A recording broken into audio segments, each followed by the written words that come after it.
यशोदनन्दन व्रज जनरञ्जन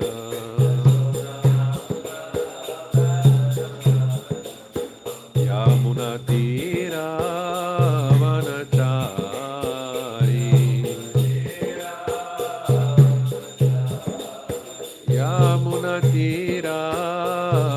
यमुनतीरावनचारी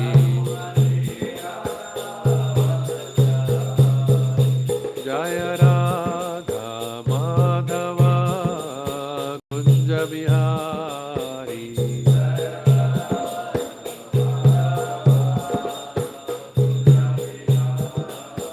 जय राधा माधव कुंज बिहारी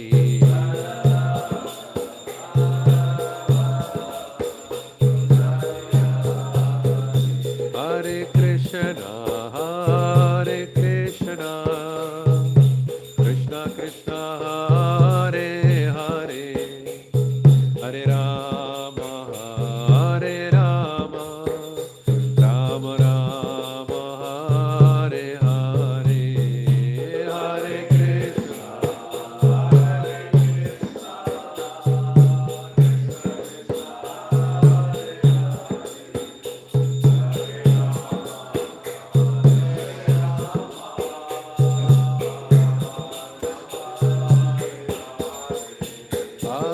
कृष्णा हरे कृष्णा कृष्णा कृष्णा हरे हरे हरे राम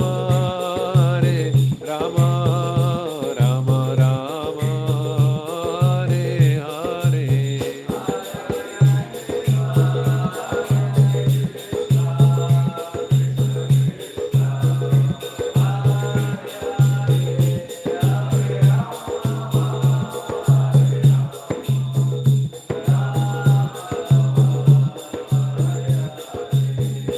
जय राधा माधव जय राधा माधव जय राधा माधव जय राधा माधव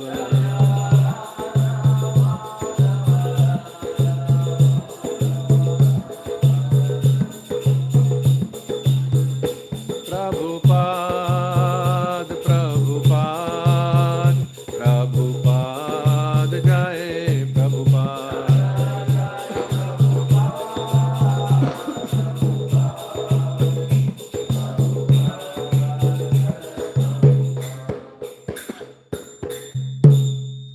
श्री प्रभुपाद की जय ग्रंथराज श्रीमद्भागवतम की जय जय विष्णुपाद परमहंस परिव्राजकाचार्य स्तोत्र सत श्री श्रीमाद भय चरणारविंद भक्तिवेदांत स्वामी श्रील प्रभुपाद की इस्कॉन बीबीटी फाउंडर आचार्य श्रील प्रभुपाद की इस्कॉन गुरुवृंद की समवेत भक्तवृंद की जय निताय गौर प्रेमानंदे all glories to the assembled devotees all glories to the assembled devotees all glories to the assembled devotees all glories to Shri Guru Shri Gauranga all glories to Srila Prabhupada ki jai Om Jnana Timirandhasya Jnananjana Shalakaya Chakshurun Militam Yena Tasmai Shri Gurave Namaha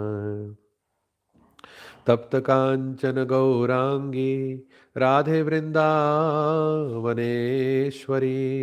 वृषाभानुसुते देवी प्रणमामि हरिप्रिये नमो ब्रह्मण्य देवाय गोब्राह्मण हिताय च जगद्धिताय कृष्णाय गोविन्दाय नमो नमः ओम नमो भगवते वासुदेवाय ओम नमो भगवते वासुदेवाय ओम नमो भगवते वासुदेवाय नारायणं नमस्कृत्य नरं चैव नरोत्तमं देवीं सरस्वतीं व्यासं ततो जयमुदीरयेत् नष्टप्रायेषु अभद्रेषु नित्यं भागवत सेवया भगवती उत्तम श्लोके भक्तिर्भवति नैष्ठिकी. So, We are reading from the Transcendental Diary by Harisori Prabhu. Sri Vrindavan Dham is this chapter entitled, and I'll read a few paragraphs, then I'll start the Bhagavad class. He explained that although Lord Ram could create many millions of Sitas by the example of his Leela, he demonstrated that it is the husband's duty to give protection to the wife at any cost. For one woman, he killed the whole Ravana's dynasty. This is the husband's duty. So, protection, not slave. The husband should give the wife the topmost protection, and the wife should be faithful to the husband. He said that Sita Devi was Videha Raja, a king's daughter. She could easily have said, "My dear husband," I think we already read this, isn't it? So why is it not properly pointed? Okay, anyway. She could easily have said, "My dear husband, you are going to the forest. I am a king's daughter. I cannot take so much trouble. Better you go. Let me go to my father's house." Instead, she said, "No, I shall take all the troubles with my husband." This is faithfulness, Prabhupada said. Prabhupada informed us that when Bhishma Dev was lying on the bed of arrows, Sharashaya, advising the Pandavas and the Kurus on many things such as religion, politics, sociology, Bhishma Dev also confirmed the Vedic injunction that women should always be protected very carefully. There is one quality of shyness, Prabhupada said. If you break that shyness of woman, it will be very dangerous. It's amazing. You see that, right? It will be... Huh? There is one quality of shyness. You know shyness, lajja? Das magst sagst man am Deutsch Schamte? Schamte? Wie sagt man das am Deutsch? Schüchternheit. Okay. There's one quality of shyness, Prabhupada said. If you break that shyness of women, it will be very dangerous. It will be very dangerous. He says twice here. It will be very dangerous. It will be very dangerous. So modern civilization is not strictly following the Vedic injunction. Therefore, especially I've seen in Western countries, there is no home practically. There is no homely happiness because women are allowed to mix freely and there is no protection. They are not married. There is no husband. The father also does not take care. As soon as the child becomes 15, 16 years, she goes away. Therefore, I have practically seen that there is no home, there is no peace in the Western countries. I'd like to just comment on this. And still Westerners think they have a very high culture, you know. They are very... They think they're very high in culture. And India is primitive. Asians are primitive. We are very advanced, you know. Therefore, I have practically seen that there is no home, there is no peace in the Western countries. These are very important things that soft-hearted women, Vama Swabhava, they should be given protection. I think this is something wrong here. Vama means actually more crooked, harsh. Dakshina Swabhava is soft-hearted. Anyway, they should be trained up how to become faithful wife, affectionate mother. Then the home will be very happy, and without happiness we cannot make any spiritual progress. We must be peaceful. This is the preliminary condition. So here one paragraph ends, and then the next day another paragraph starts. I'll stop here and continue with Srimad Bhagavatam. Srila Prabhupada ki jai. Should put it properly.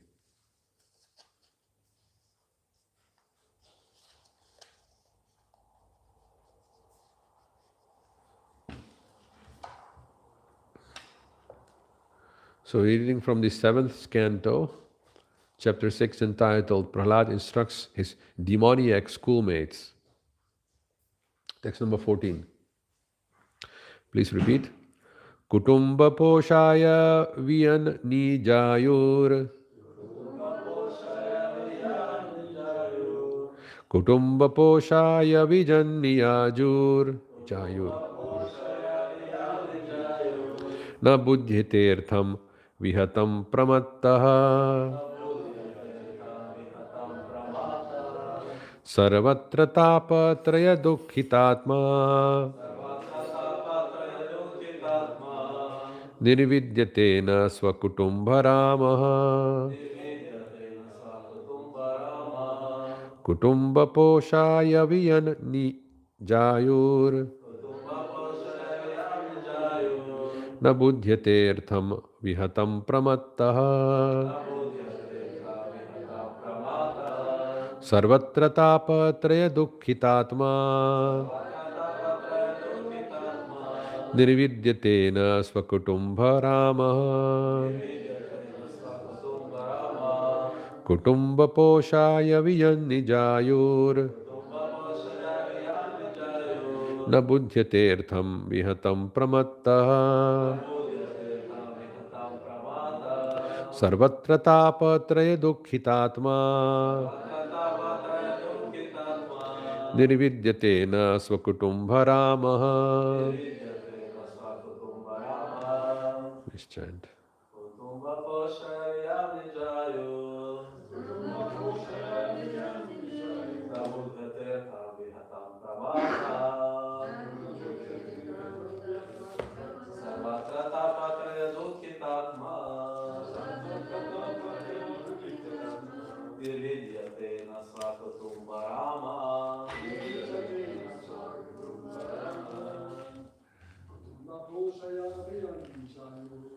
Kutoposhana viyan nijayur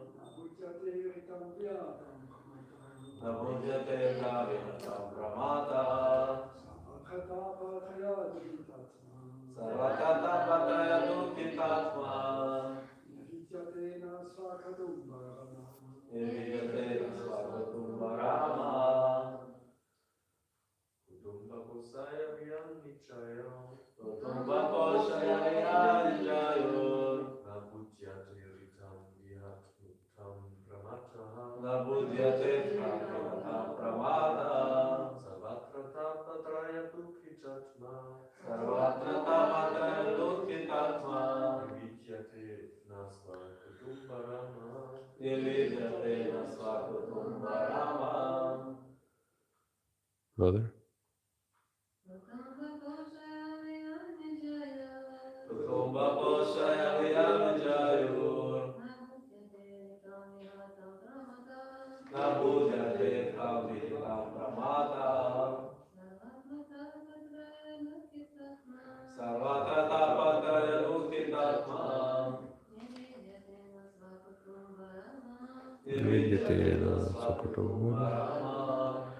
Kutumba of family members.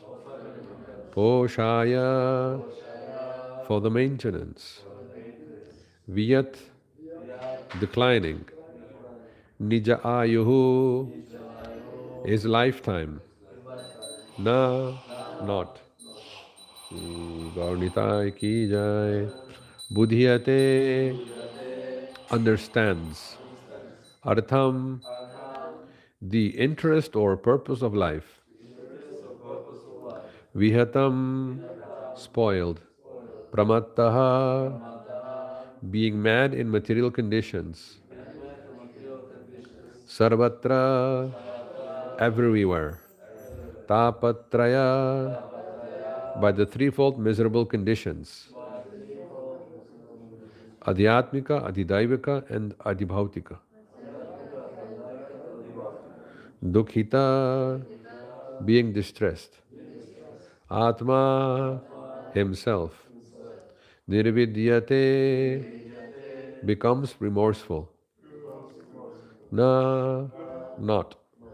Swakutumbharama enjoying simply by maintaining the members of the family.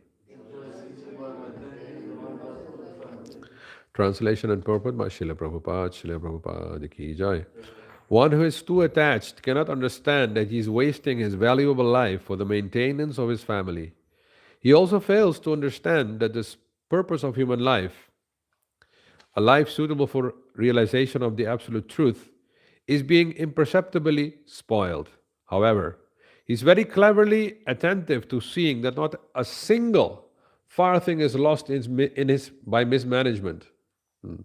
Thus, although an attached person in material existence always suffers from the threefold material miseries, threefold miseries, he does not develop a distaste for the way of material existence. Purport. A foolish man does not understand the values of human life, nor does he understand how he is wasting his valuable life simply for the maintenance of his family members. He is expert in calculating the loss of pounds, shillings, and pence, but he is so foolish that he does not know how much money he is losing even according to material considerations. Chanakya Pandit gives the example that a moment of life cannot be purchased in exchange for millions of dollars. A foolish person, however, wastes such a valuable life without knowing how much he is losing, even according to monetary calculations. Although a materialistic person is expert in calculating costs and doing business, he does not realize that he is misusing his costly life for want of knowledge. Even though such a materialistic person is always suffering threefold miseries, he is not intelligent enough to seize his materialistic way of life. Om Jnanatimirandasya Jnananjana Shalakya Chakshurunmilitam Yena Tasmai Shri Gurave Namaha Mukam Karoti Vachalang Pangum Langayate Girim Yat Kripatamaham Vande Shri Gurun Dinatarinam. So, we are reading a section where Prahlad Maharaj is instructing his demonic schoolmates. Kutumba Poshaya Viyan Niya Nijayur Na Buddhyate Artham Vihatam Pramattaha Sarvattatapatre Dukhitatma Nirvidyatena Swakutumba Ramaha. Sometimes people say, you Hare Krishnas have very rough language, rascals, fools, demons. Why you speak like this? You should be very polite and gentle, right? But there have been many devotees, which I know, who actually became attracted to the Hare Krishna movement because of this direct language. Here also it says pramatta. Pramatta means being mad in material conditions. Like that. When we try to understand Srimad Bhagavatam, then there is a handbook in order to understand Srimad Bhagavatam. How to interpret, how to give the right purports. And that handbook is the second chapter of the first canto. There, the entire Bhagavatam is summarized in just philosophical shlokas. All the shlokas generally we are chanting, Srinvatam, Swakatha, Krishna, Punya, Saravana, Kirtana, etc., Narayanam, Namaskritam, are all from that chapter. And there it says, Dharmasya hi apavaragasya narthorthaya kalpate na dharmaikantasya kamo labhaya hi smitaha. Dharma is meant for a purpose. Dharma is actually not religion, actually. I don't translate dharma with religion. Why not? Because the definition of dharma, which is coming from the Vedic literature, says, Dharmo rakshati rakshitaha. If you protect your dharma, which is not religion, then you are maintained. Dharma will protect you. So dharma is something which protects, which maintains us. And therefore, the full murti, the full form of dharma is Vishnu. He's the maintainer, the ultimate maintainer, or Krishna. It says dharma should not be used, dharmasya hi apavargasya, should not be used for material gain. It's misuse of dharma, misuse of a spiritual process. Misuse of your duty, you can say like that also. It's misuse. And if you misuse something, you get the opposite result. It is meant to attain something which cannot be obtained in this material world. Dharmasya hi apavargasya. Pavarga, as Prabhu explains, the Sanskrit alphabet has different vargas, different, you can say, rows. You have columns and you have rows. Like in your Excel computer, you have columns and you have rows. So rows are like vargas. And there is a pavarga, kavarga, chavarga, pavarga. Pavarga goes like this. Pa, pa, ba, bha, ma. That is pavarga. And dharmasya hi apavargasya. Pa means parishram, hard labor. By hard labor, pa, pena. Pena means coming foam from the mouth. Like a horse works hard and you see foam coming. Pena. Pa, ba. Ba means vyartha. It's all useless labor because it's material or materially oriented and everything material is going to be destroyed. Pa, ba, bha. Bha means bhaya. Means a fear for death. And ultimately it happens. Ma. Pa, ba, bha, ma, mrityu. Explains like that. So dharma is not meant for these things. though it is preached all over through internet and through media and through billboards and everywhere in the city that life is meant for Pavaraga, enjoyment, sense gratification. Fill yourself up with flesh and blood and meat and fish, and eat till you die. That's the purpose of life. They preach everywhere. All restaurants say that. All the shops say that, right? But Bhagavatam denies that. Dharmasya hi apavargasya. Your maintenance will not come by eating all that rubbish and seeing all that rubbish on the streets and in the shops. But people are so mad after that. Dharmasya hi apavargasya narthor thai kalpate. When you try to work for maintenance, that should not be used, even dharma, should not be misused for sense gratification. It is, you work so hard and then you get this bhoga tyaga idea. You can only enjoy if you say, I'm enjoying, I'm going to the Canarian Islands and I'm going to lie down in the sunshine. Not you, you like to be a walrus. You don't like sun. People generally like sun. And I will enjoy on the beach and I will be happy holiday for 2 weeks. But think about it. How much labor did you spend in order to get enough money to be able to work, not have to work for 2 weeks, right? You're working hard, extra money, extra hours, and so many extra hours you worked just to save money to buy a ticket to the Canarian Islands and stay in a 5-star hotel and eat all kinds of 5-star rubbish and then sit on a beach there, and enjoy the sun. How much labor did you spend? Did you forget about that? No, I'm enjoying. This is life. And when money is finished, then they fall from their heaven, from Canarian Islands back into Köln, and I have to work again. This miserable weather, it's all gray, it's all like that. So this is the problem. When we get this body, body has to be maintained. We also have a mind. Mind also has to be maintained. And there is the Atma, also has to be maintained. So dharma, maintenance, comes from 3 levels. Maintaining the body is easy, everyone knows that. You take prasad, take food. Maintaining the mind, how do you do that? How do you maintain? How do you keep the mind fit and fresh? That is the Brahmastra method. Yes. Give rest, give appreciation. Very good, very good, very good. Social life, meaning in life, all these things channelize the energy of the mind. Mind needs focus.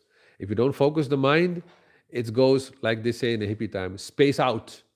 You lose everything in space. But if you connect it properly, channelize it, and focus it, there's tremendous power in the mind. You can carry the soul back to Godhead even, right? So chanting Hare Krishna is the Brahmastra method, the most powerful method. But generally, people who are not on that level, to just chant, because actually chanting is not just chanting is not the process. Nirantar naam lao, 24-hour chanting, that is the process. Always chanting. Are we able to do that? How many hours do you chant a day? So, according to your endeavor, you get a result in your chanting. And you're not a full Vaishnava yet, because Prabhupada introduced actually 64 rounds. But then the heads went down. We can't do that, Prabhupada, 64 rounds.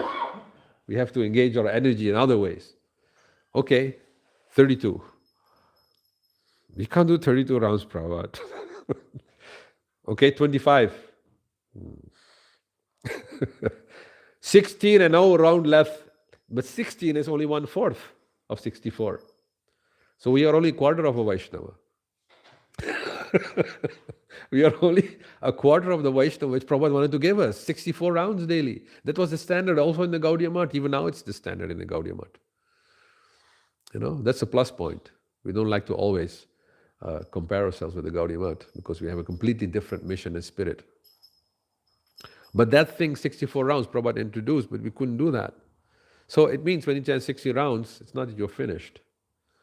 And try to build up your amount of rounds in order to focus the mind and things like that. Now the other remaining time what you're doing, then there should be, yes, reading, socializing, and in socializing, one should associate with devotees who have like-minded. Otherwise you won't find inspiration. And sometimes there is disagreement and argument, Why? Because the levels of understanding of the philosophy and the practice is not the same for everyone. And there is Uttamadhikari, Madhyamadhikari, and Kanishtadhikari. So the mind's maintenance, generally in the material world you find is people like to have friends, families, and things like that. It's healthy.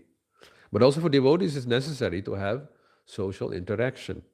Because yes, you can sit and chant alone. It looks alone, but you're supposed to be associating with Krishna. When Rupa and Sanatana Goswami were sitting under the tree and chanting, were they alone? No, they were with Srimati Radharani. They were with Krishna himself. They were singing the pastimes. This Rupa Goswami, he looked like he was alone. But one day, he got some indigestion. So the Kaviraj came and he took his pulse. He said that Goswami has overeaten. Overeaten? He's sitting alone under a tree. How can he eat so much? He's only begging, daily. And he asked Rupa Goswami, how can you have indigestion? You're not eating like they do in Köln. He admitted that in his chanting, in his meditation, he went to Golok, had a feast with Krishna. And that resulted in a physical indigestion in his stomach. That is chanting. That is chanting. You're not alone. You have to associate, because in Golok, everyone is associating. So if you're not that powerful in your chanting, you're a little less powerful, you're on Earth planet, then you associate in the association of Krishna consciousness, in a devotee association. Oh, sticks are flying like Brahmastras. So that's how you maintain the mind, right? There are other ways also to maintain the mind. Is like, like you sometimes give into the mind. Is like if you're an artist, then you do something which specifies your artistic inclination. If you're a warrior, sometimes you can do some taekwondo or kung fu or karate in order to pacify your energetic spirit for protection. It should be for protection, not to attack and destroy. So these propensities, they have been already channelized in what we call varnashram, varnas. The inclination you're born with have to be channelized. And they are also defined. Why is there a need for a definition for something which is so natural to you?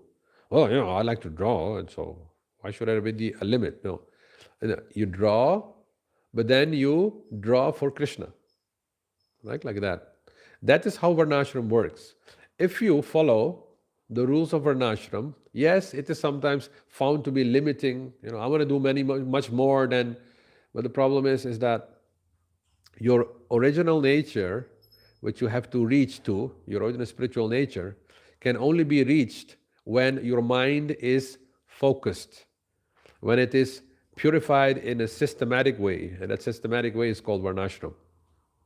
You have your own desires, you have your own inclination, what you like to do, but that liking has to be channelized. And people don't like that. It's limiting. They made a philosophy in America, that's where it's all coming from.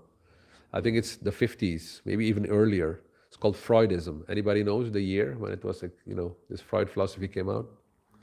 So, an example for that is in America, women never used to smoke. They didn't like to be smokers. Men used to smoke. Then the cigarette company thought, I want to have a bigger profit, bigger turnover. How can we make women smoke? They started making philosophies, actually the company actually went to some rascal philosophers, Freud philosophers, and said, you make advertisements that you can convince women to also buy cigarettes. And they did it. The first American cigarettes in which women used to smoke were called Belinda cigarettes. Maybe you remember. No. Anyway, we in Holland, we know about this, how it came in. And the advertisement was that don't buy what you need, buy what you desire. Don't buy what you need, buy what you desire. So need is something intellectual, is something, focused. Desire is not focused. So in a subtle way, the Rakshasas were pushing that forth. And You can say in the same way, how can we make a bigger profit with apps and machines? Buy apps which you desire. Don't use only apps and mobiles which you need, because there are so much non-needed things on your mobile, right? The same thing as it happened, Freud philosophy, everything is sensual and everything is meant to be for enjoyment, is also happening now. And as Maharaj pointed out yesterday, is that many diseases come up, many strange digital diseases. You can call it digital disease, Scrolling disease. If somebody from the past would think and could see the future and think what would happen, how we'd be shocked, nobody, it's like, you say, Prabhu, look at the clouds, how beautiful. Oh, you're going to Google for clouds. Yeah, they're beautiful, And look up. You Google up. Life is completely centered around that little screen, So these are things which happen, and Prahlad is basically pointing at this. You might be so expert at your maintaining and your management of your materialistic life and your apps and your computers and this and that, but it's all waste of time. And these people,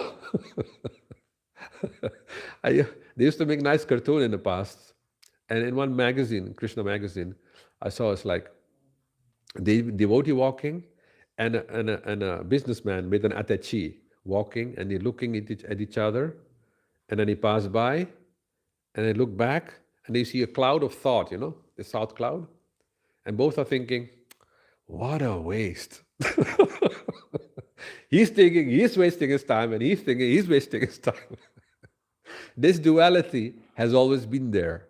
Ya nisha sarva bhutanam tasyam jagrati sanyami yasyam jagrati bhutani sa nisha pashyato munehe. Krishna already describes that.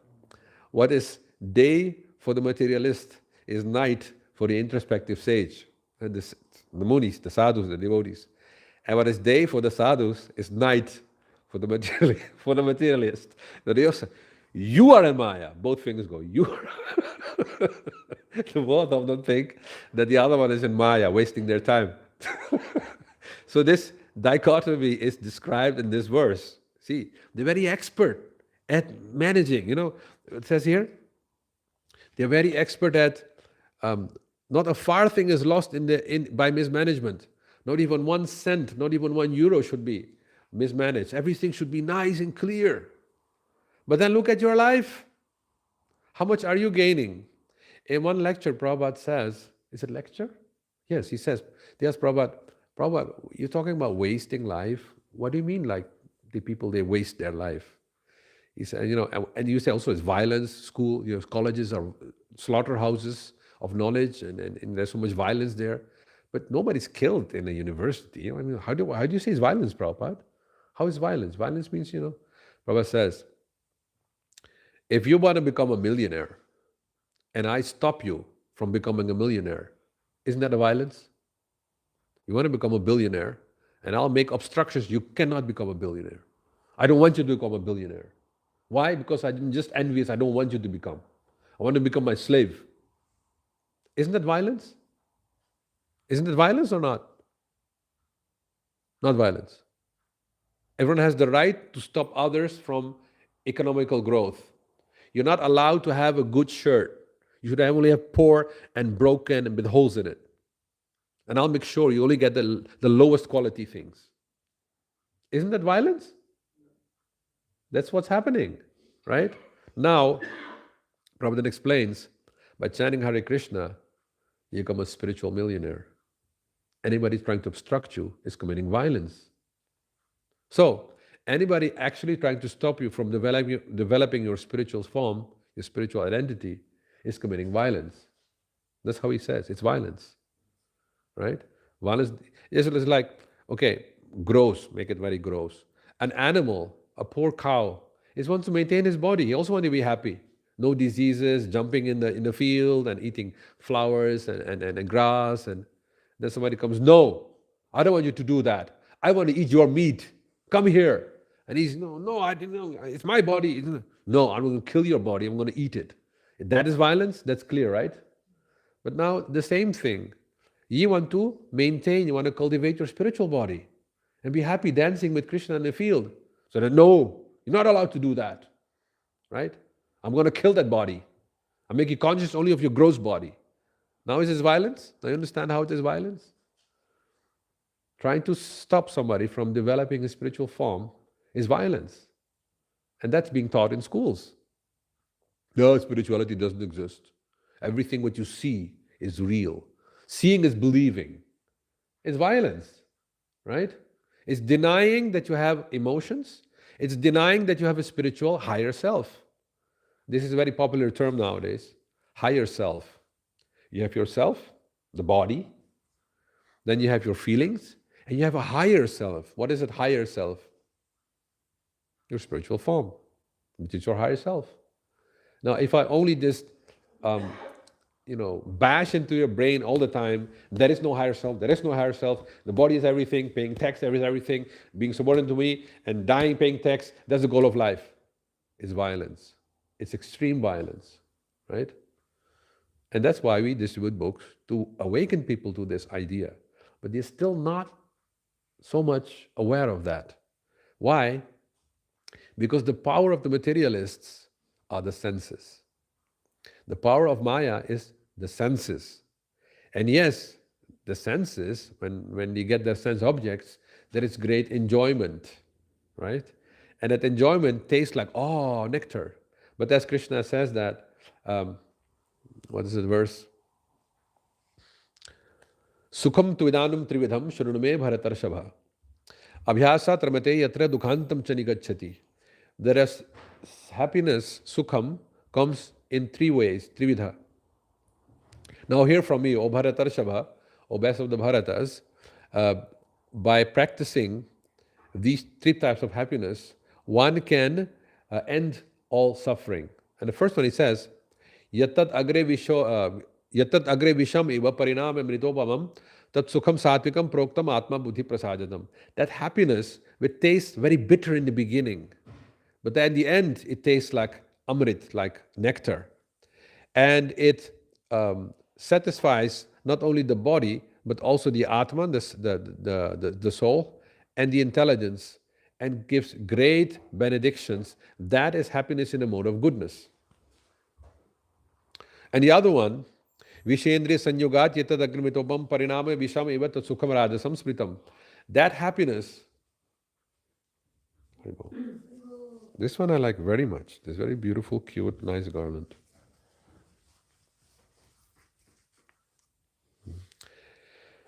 Nice fragrance also. So that happiness which comes from tasting the sense objects, it tastes nectar in the beginning, but at the end it's pure bitterness. That is in the mode of passion. And yadagre chanubandhecha sukham mohanam atmanah nidralasya pramadhotam tattamasam udaharitam. That happiness which is madness from the beginning till the end, and ultimately destructive, like marijuana, we have some people. Ganja in the beginning till end, which comes from sleeping, being intoxicated, unaware, that's in a mode of ignorance. Now, like this. So, traditional Vedic education, and even at present in India, I've seen, education focused in the mode of goodness. Okay, it's painful in the beginning, but it's nectarine at the end. What do you gain by restriction? Just restricting something, you won't gain anything. Maybe some trouble, like there are so many restrictions here and there. Restrictions are there to channelize something, channelize human energy in order to awaken the deeper levels of awareness. As I explained many times, there is Jagran, there is Swapna, there is Sushupti, and there is Turiya. Wake, dream, deep sleep without dreams, and Turiya, the transcendental level of consciousness, which is the awakening of the Atma Swarup. So in wake state of consciousness, you're aware of the world, the sensual world, right? Nobody likes to be in a world if there's nothing to do here. There should be some sensual engagement, either subtle or very noble, like poetry and singing. It's all sensual engagement. then you like to be in the world. So the world actually means senses. But those same senses are inactive when you're dreaming. The gross senses are inactive. The subtle senses start to work. The subtle senses. And they're so powerful that they can create a virtual world in which you can enjoy, and you're the master, right? You can enjoy in ways which is not possible in the gross world. You can be a millionaire. When you wake up, then you're just a beggar, a brahmachari. Well, last time I was a king. Let me go back to that world. So, and that's the thing, some people like to be in a dream world than in a real, so-called real world, because also this is also a dream. This awakened state is also a dream. It's not your dream, somebody else's dream. You know whose dream it is? This world is Vishnu's dream. Yes, and you're just stuck in it. You can't get out. There were movies made about this, like, I think, what's it called? Matrix, Avatar. They try to speculate with this idea that when you're awake, are you in a real world? Or when you're asleep, are you in a real world? Which one is real? It's just that we define that we have to work or we have to be awake for 16 hours and sleep for 8 hours, right? Then the doing, the non-sleeping part, that is real. And the 8 hours, that's unreal. We have just defined it. But if from the sensual angle, the experience with senses, does it make any difference? No. You can be as sensual and as you can eat yourself full in your dreams also, right? Like that. So which one is the real one? That movie Avatar deals about that. It's not a very old, cartoon type of movie. Anyway, so even the materialists, they are trying to find out what is the actual reality. None of them is the actual reality, according to Bhagavatam. The actual reality starts when you come to the level of the deep sleep where there is no mind, no intellect, and not even ego. When you're in deep sleep, dreams end. And you're not dead, because when you wake up, you realize, hey, I slept very nice. I didn't have any dreams. No ghosts came, no tax collectors came in my dreams. I had no dreams, and I woke up very happily. The Vedanta Sutra describes that the Jivatma goes through the nadis on the lap of Mahavishnu, and he's recharging him. It's like you're recharging your mobile. He's recharging, my dear son, you're sleeping on my lap, okay. And then we glide down like a useless kid from the lap of the father and go back to the playing ground in this awake world. And then we wonder, we have a big debate. How does the jiva fall from the Vaikuntha or from, every night you're falling from the lap of Mahavishnu, which is Vaikuntha. Every night you're coming back into this material world. Why don't you stay there? Stay on the lap and look at the father's face. Say, Father, can you bring me across that ocean, that Viraja river? I want to go there where you're always awake. No, we never do that. Every night you get a chance. Every night. Because without going to deep sleep, you cannot be rested in the morning. You're like, I didn't have a good night rest, I still feel sleepy. So, because you can be doing your materialistic things during the day, it's only because Vishnu blesses you. This is Vedanta Sutra saying that. So, none of them is real. The mental world, the dream world, neither the awake world is real. Not just philosophically, it is really not real, right? It is temporary, and it will end. Both will end. One ends very shortly, your dream, and one ends a little longer, 80 years. But it all ends. The one which is actually eternal, if you could stay there, it's called, in the yogic terms, see, what we generally speak in Krishna conscious terms, these are all yogic terms, but they have been made more tasteful by putting them in vocabulary of bhakti. But it's the same thing, whether you practice yoga, bhakti yoga, and even jnana yoga goes up to moksha. We all follow the same path. Also jnanis, like Shankaracharya, he was a great brahmachari. And just like an ISKCON devotee, he used to criticize Maya left and right. Maya is this, Maya that, Maya this. Because he's a brahmachari. Why do brahmacharis do that? Anybody has an idea why brahmacharis criticize Maya? Why do brahmacharis do that? Because intelligence is making Yes, they do their intellect, but the actual reason is emotional. Because the brahmachari has not controlled his mind yet. So he has to fight the negativity, the attachments. But one who has learned to control the mind, you find he's not fighting Maya anymore, because she's not an enemy anymore, which is very dangerous. She's, as long as you cannot control, then she's like dangerous. And that was the problem also with Vishwamitra. When he fell down with Menaka, actually Vishwamitra fell down three times. It's in the Ramayana, his story, Vishwamitra. We don't hear it so much detail in the Bhagavatam, because Bhagavatam should be read by those who know Ramayana, according to Shukadeva Goswami. If you read the 9th canto, he says that, my dear rishis, because you all know the Ramayana, Ram's Kathas, I'm going to speak only in short. So everyone there knew Ramayana.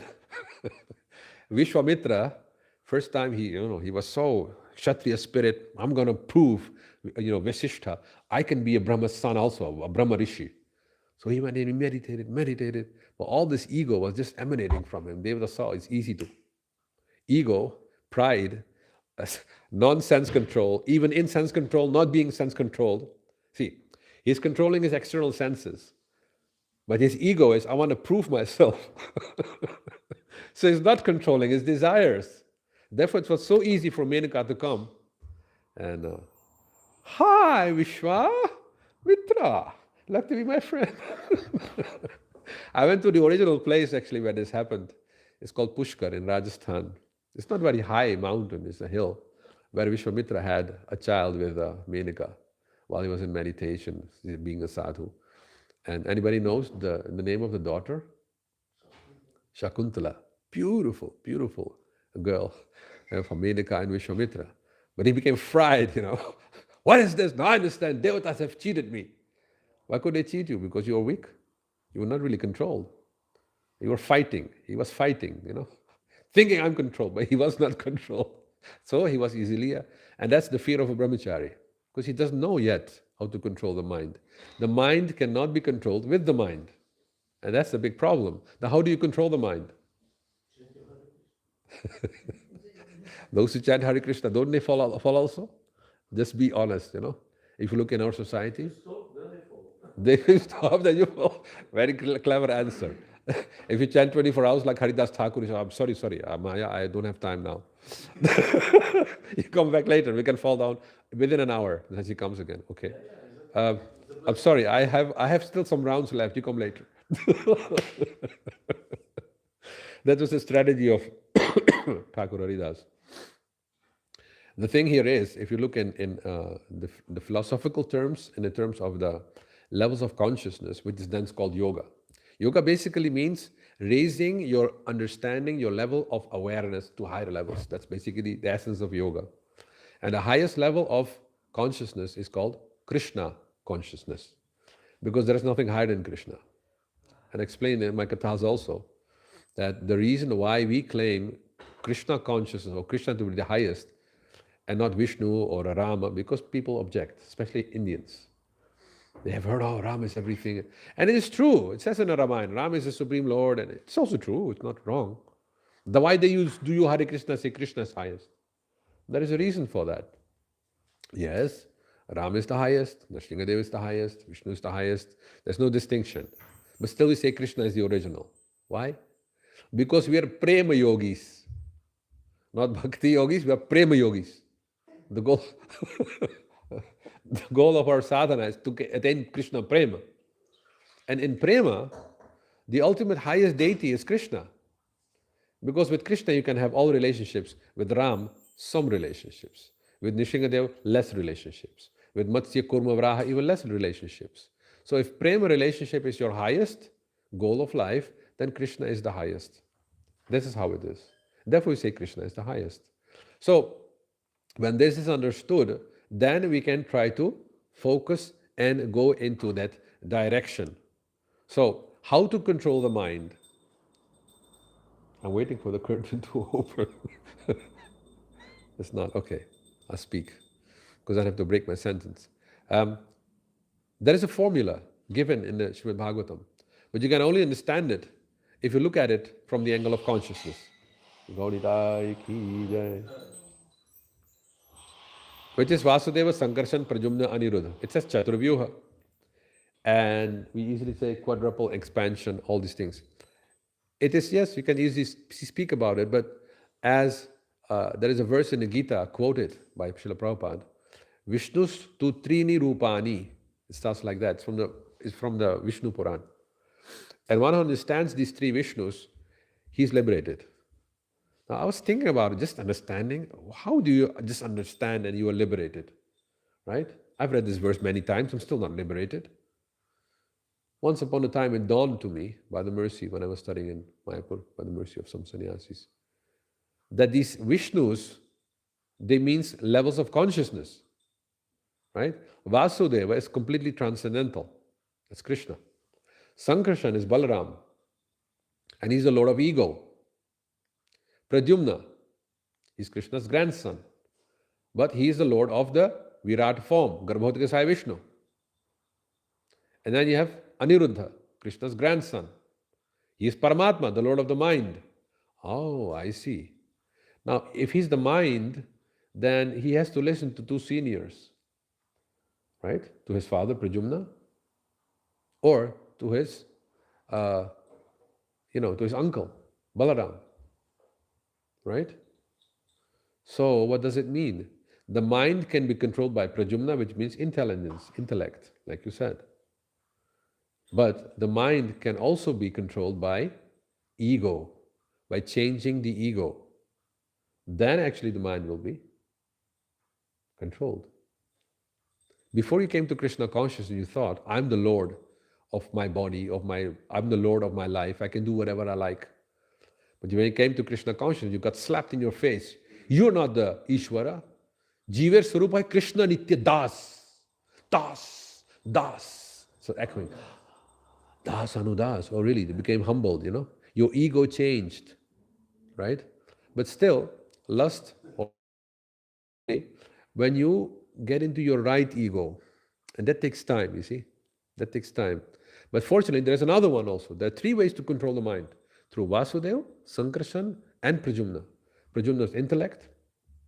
But the thing also with Pradyumna is, he is the only male, the original male, who became pregnant. You know that?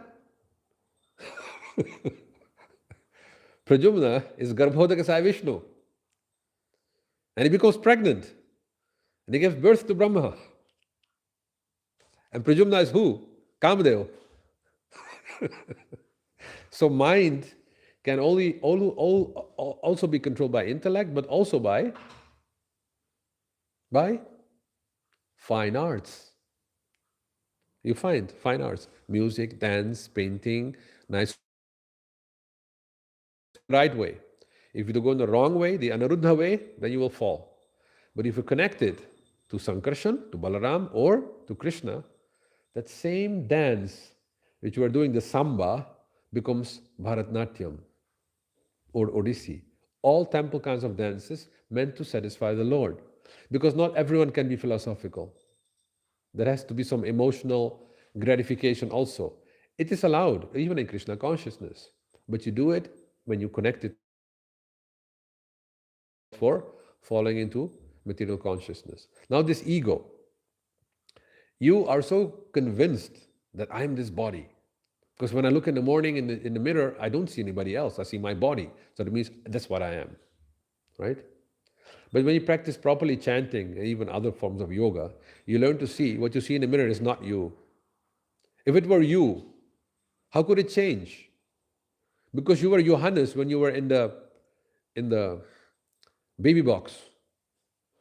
And when you started to learn to walk, you were still Johannes. And as a teenager, doing all kinds of things in Köln, you're still Johannes. And now sitting in a temple, being a saint, you're still Johannes. But your body is changing all the time. How can you be your body?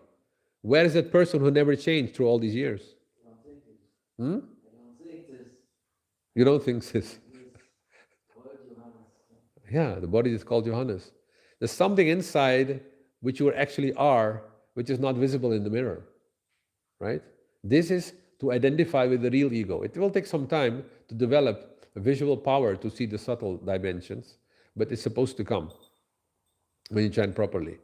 That you can actually feel, It starts actually most of the things start with feeling in Krishna consciousness. First you feel, wait a minute, I cannot be this body. If I were this body, I could tell how many hairs there are on my head. Anybody your head? Tell me if you are your body. Nobody can. Even those who are so convinced that they are the body. They cannot tell how many hairs they have on their head. How long their nails are without looking at them. Can you control the growth of their toes and of their fingers? No. It's not even in your control. How can you be something you cannot control? Right? Just think about it. We had some people, actually in Amsterdam, Dutch people are quite analytical because we get our education is like that. We're trained to be very analytical, even from childhood. Like when you go in kindergarten, they say, okay, go into the forest and try to find 4 types of grasses or moss. So then kids, they learn, oh, is it the same? No, this is different. No, the leaf is a little bit. Teacher, these two do look the same. Are they the same? I said, no, these are 2 different species. Like that, very analytical. So having this analytical mood, they also try to then understand it. What is this? And then they look at themselves. I'm not happy with this body. Who's catching colds? I'm something else. I have a feeling I can always be happy if I just would think I'm not this body. And then I come to the Sunday feast and I hear the class, you're not your body. Hey, I thought like that in the morning. I wanted that. And then I hear there's a process by which you can live that you're not your body. You can live something higher. And what is that higher? That will take some time. It requires purification. What is the purification? It is freeing yourself from karma. Now karma, it's not just the gross activity you do in this external world. Karma is also your mental activities. Karma also manifests in subtle ways. Subtle to gross. And it's called in Rupa Goswami's terminology, bija, aprarabdha, prarabdha, kuta, phalanmukha. It's coming from the Padma Puran. So even thinking to enjoy in this material world is also karma. Yes, because it's in the mind, you might act upon it or not act upon it. When you act, it becomes gross. And then the circle starts. But also, karma performed in the mind, like in dreams, also has karmic effects. Right? You don't realize it, but there is a purport.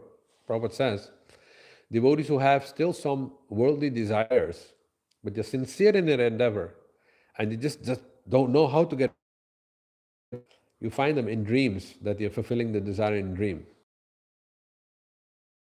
Then it is burnt. So you shouldn't have to worry about that dream. Paramatma purified that dream, because if you would have done it grossly, it might have turned into a fall down. But because it was fulfilled in a dream, now that karma is finished. There's a purport. I'm just speaking of my inspiration because I didn't have much time to prepare. So therefore it's not so systematic as I used to usually give classes. Maybe you like such kind of classes. I don't like such kind of class. Everything be systematic and oriented. Because I like levels. So if I'm speaking, then ego, how to change the ego, that is a great part of Bhakti Yoga. How to change, how to become convinced, how to feel that you're not the body, you're not the mind, you are your higher self. You're a speck of dust at Krishna's lotus feet. That's what you are, really are. And ultimately happiness is there. It's unimaginable in this world. Being a speck of dust at Krishna's feet is the highest enjoyment? Yes, ask Uddhava. He wanted to have the dust of the feet of the gopis on their head. And he's the disciple of Brihaspati, great scholar, Krishna's cousin. He has Sarupya Mukti. After having Sarupya Mukti, right? He's hankering for the dust of the feet of the gopis. No, Sarupya Mukti is found in Vaikuntha. Those who have Sarupya Mukti, they are found in Vaikuntha. So people from Vaikuntha even hanker for the dust of the feet of the gopis. So that must be some great happiness which is not found in Vaikuntha. Otherwise Uddhava would not be like that. So this is how we have to do. Change the ego. Then the mind will be controlled. Because once the ego is changed, ego is the origin of the mind, right? Ego is the seed. The seed from where buddhi, manas, they sprout. So if that is changed, then desires will change. You can experiment, like risk for you, but sit in your room, nobody around, and then look at your material desires you have in your heart. If you're a boy, generally you are attracted to a girl. If you're a girl, you're attracted to a boy. Okay, think in your meditation. Try to change your body, become that girl. And see how it feels. Is there any change? All of a sudden, all these desires, they change because, ew, it's full of mucus, pus, and urine. And I want to polish my nails all day. Like, is that enjoyable? All of a sudden, when you taste the reality, it disappears because you have changed the ego. These are ways you can change your ego. But the ultimate one is Vasudev. Vasudev, Sankarshan is ego, Vasudev is Krishna. And that is the greatest way, because Arjuna also had this problem, and Krishna said, perform your duty. For a Kshatriya to perform his duty is the greatest thing. I'm not inspired, Krishna. Listen, Arjuna, performing duty means you're free from karma. The varnashram duties are given because, what is that? Sve sve karmani abhirataha sansiddhim labate naraha. If you perform your prescribed duty in varnashram, then you attain siddhi, means freedom from karmic reactions. And that's another verse from the Shreyan Swadharma Viguna Paradharmat Sanutishthitata Subhava Niyatam Karma Kurvan Nabnoti Kilvisham. O Arjun, those prescribed duties, according to your Swabhava, according to the qualities of your birth, if you perform those duties, Kurvan Nabnoti Kilvisham, you're free from sin.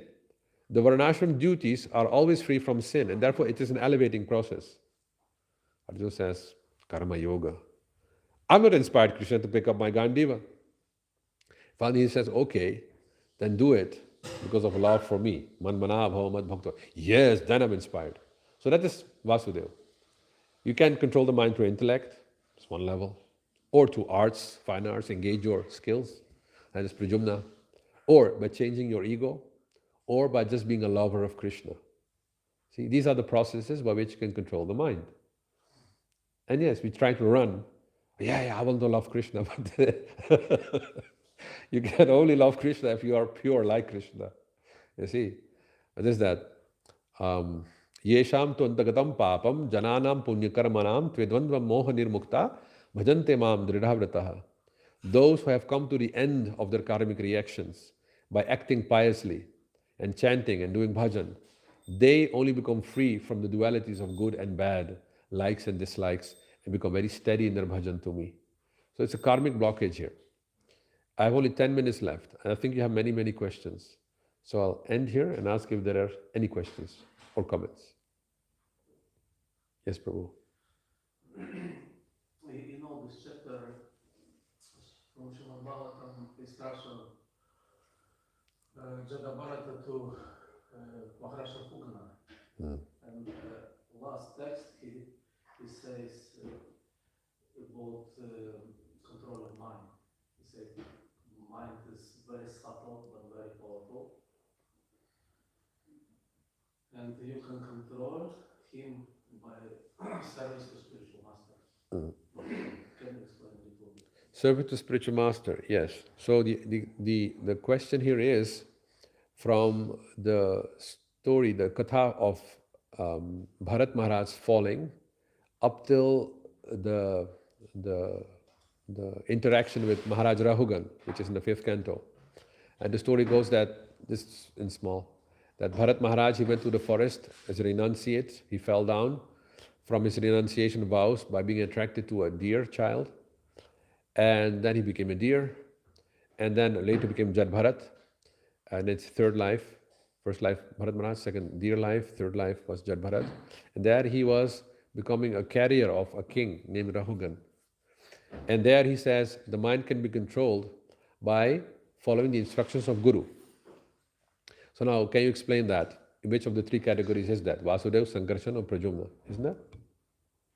It is in the level of Vasudeva, because as Guru, the Guru Tattva is one, but it manifests in different ways. There is Chaitya Guru, Guru from inside, Paramatma, and that Paramatma is supposed to expand as your Diksha Guru. And then there are other Gurus, Siksha Gurus. There is Vartma Pratarshaka Guru, a preacher on the street, distributing books. He shows you the path. Take this book. This is the path for your happiness. Vartma means path. Pradarshaka, to show. Guru. So, Krishna expands as different styles of Gurus. So that controlling the mind by the instruction of the Guru is the Vasudeva level. is the Vasudeva level. It's not the Sankarshan level. Sankarshan could also be taken because most of the time, Sankarshan Balaram is taken as Guru Tattva in our Sampradaya. Balaram is Guru Tattva, Lakshman is Guru Tattva, and from that expansion, it is Shiva. You can say both, it is Vasudeva. Sakshad Haritve Na Samasta Shastra, it says there. And you can also take Balaram as, so it's also ego, yes, you're serving the Guru. Those both, they fall in those categories. It's Vasudeva and it's Sankarshan, who control the mind. Does it answer? Maybe too technical? Yes, I think it's clear. Any other question? Talk about the Krishna prema, because I heard someone you Krishna prema is not possible to get in human form of life. So why talk about Krishna prema and total perfection? Who says that? I heard some. I don't know. I can't relate. Huh? So I'm now offended. But I heard it's not possible in human form of life to get Krishna prema. So I talk about Krishna prema because it's. Why talk about Krishna? Why have a ISKCON society, throw it away? Why have a Gaudiya Sampradaya? Throw it away, because they're all dealing with Krishna Prema, What is Krishna Prema? First define that. It's the highest form of love. Highest form of love, okay. What is love? I'm not on that high level. So that's the thing now. If you don't know what you're talking about, why condemn something if you don't even know what it is? So no, you're not condemning, I'm saying the person you got your reference from. See, Krishna Prema comes in different levels. And as Vishwanath Thakur explains in Madhurya Kadambini, how the levels manifest. There are units of Krishna Prema. The one is Shraddha, having faith, but that faith is pliable, You already have some attraction. Most of the Hindus are born with that. That's their birthright. But when they take birth, God means Krishna. There's no other God. Okay, Ram, can take Ram as God. And they say Ram Ram, when they greet each other, Ram Ram, or Radhe Sham in Braj. From the very first day, but they have faith in it, but it's not solid. It's pliable, right? But it's their birthright. It's a level of culture, right? From there, they have their foundation. Shraddha, they come to temple, they also give donations. Right? They might not chant, but no, we should go on Diwali, we should go on Janmashtami to the Hare Krishna temple and give a donation. Right? Shraddha.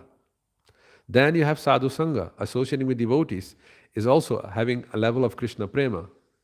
It's not full manifestation, but associating with Krishna's devotees is also a unit of Krishna prema. Then when you take initiation, your faith is more steadied, because now you're willing to give up your life. You give your lives, I would say, your freedom of your life in the hands of a sage, of a sadhu. My dear sadhu, please take the control, the reins of my life's chariot. That's what you're doing when you take initiation. There's more prema, you have more faith. See, Krishna prema comes in the beginning stages as faith. Then you start chanting. When you chant, you have faith. When I chant this mantra, I'll be freed from all these problems, from mental problems, anarthas, material desires. It's another level of surrender, of faith, of prema. Then when you come to the level of nishtha, when all anarthas are finished, then it's wow, how could I ever be attracted to all these things, No, only Krishna, nobody else. Nishtha, your full faith, unbreakable faith. And if somebody tries to argue with you, you can argue back and defeat the person. You say, yeah, you're right. When you have attained this level of nishtha, it's already you are liberated from so many problems in this material world. But the first half of the process is getting out of the material world. The other half of the process, level of the process, from ruchi onwards, is becoming more and more attached to Krishna. And that's all levels of prema. Ruchi means having taste for the holy name. Asakti means you are attached to Krishna. And nobody can pull you away anymore. Whatever you try to do, it just goes to Krishna. I was thinking going today to the shop Krishnastad. I think Karstadt is a German name for some shop, something like that. Krishnastad. All of a sudden it goes to Krishna all the time. Just like Prabhupada. He used to talk with people, it looked like an ordinary conversation, but gradually it would go towards Krishna. Oh, and therefore, he know how to bend all conversations to Krishna, like that. So that's asakti, very much attached. You can't break the attachment anymore. That's also prema, lower units. Prema is not fully one unit yet. And then you have asakti bhava. Yes, that's what you say, bhava. Who says bhava cannot be tasted? Vishwanath Chakravarti says even in a conditioned state, bhava is tasted. If it were not possible, how could I have so many people appreciating the Bhagavad Mahotsav? Some are sitting there crying, some are just sitting there laughing. It's enjoying transcendental emotions, right? In a material state even. Because at that time, at that section of time, they were not in a material level of consciousness. They were attentively hearing it, right? Therefore, emotion, prema yoga, is very powerful. No matter what level you are, it can make you taste bhava. Though it's called, chaya or pratibimba, whatever it is, but that's the way to purify people, through emotions. And then finally it comes into the level of prema, right? So it's not possible. What is not possible, maybe that's what he's referring to, the reference you got, is beyond prema, the prema levels beyond prema. For that you need another body. Because you find Chaitanya Mahaprabhu's, his body becoming like a tortoise, Kurma Chaitanya, or elongated, like very long arms. This body cannot have this, It will fall apart. Therefore you have to change body in order to attain the other levels of prema, which are called sneha, pranaya, man, raga, anuraga, bhava, mahabhava, ruda mahabhava. For that, you need a transcendental body. This gross body is not meant for that. You cannot attain those in this body. But by the time you attain bhava or prema, the body is so much changed and transformed that it's possible to accommodate those. But I have to say, actually, those who have attained that in this planet, the great Saint Mira is an example, Chaitanya Mahaprabhu is an example, they actually did not leave a body behind to be cremated. You find that also. Those who attained those levels, their bodies were not cremated because there was no body left behind here to be cremated. So it is, if somebody says prema is not possible in this body, well, I would say, where does he get it from? Vishwanath Chakravarti doesn't say like that, neither do we see examples like that. So, yes, we should endeavor for it. Okay. One devotee gave class and he said prema possible only for Supreme Personality of Godhead. But he means Mahabharata. He explained qualities of Chaitanya. He didn't explain levels of Oh, therefore, prema. yeah. And devotee immediately catch this idea. Oh, I see. Possible prema.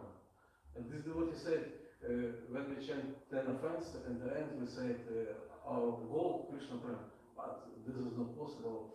This was his mistake.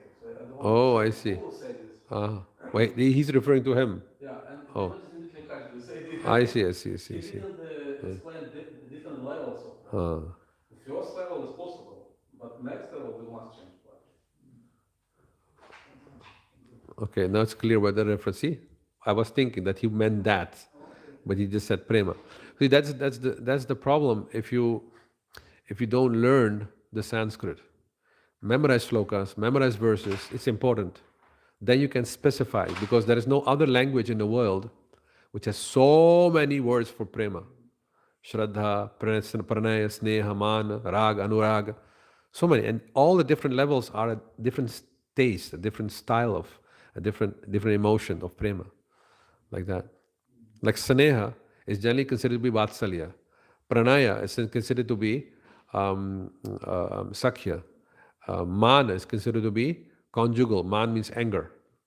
Like that. This is also prema. Yeah. On that level. Conjugal is anger? Conjugal, yes. Shrimati Radharani gets angry. It's part of conjugal. Actually, conjugal rasa, madhurya rasa, is looked from the angle of sakhya. It can be considered to be sakhya also because Krishna is calling them sakhi. Right? He doesn't say patani or something like that. Or no, he says sakhi. So from Krishna's angle, it's sakhya ras. But if you have a girlfriend, then the activities of a girlfriend or a wife, even in this world, doesn't make any difference, right? The only one is the girlfriend has more right to beat you on the head than the wife by dharma's laws. Isn't it? That's the difference. Anyway, shouldn't go into these kind of topics. So now it's clear he was referring to those levels. Yeah, you need a transcendental body for that. Just for that, we are hankering to get this swarup, what we call swarup body. Okay, anything else? Any doubts? Garantara Srimad Bhagavatam ki jai, Srila Prabhupada ki jai, Gaur Premanande Hari Hari Bol.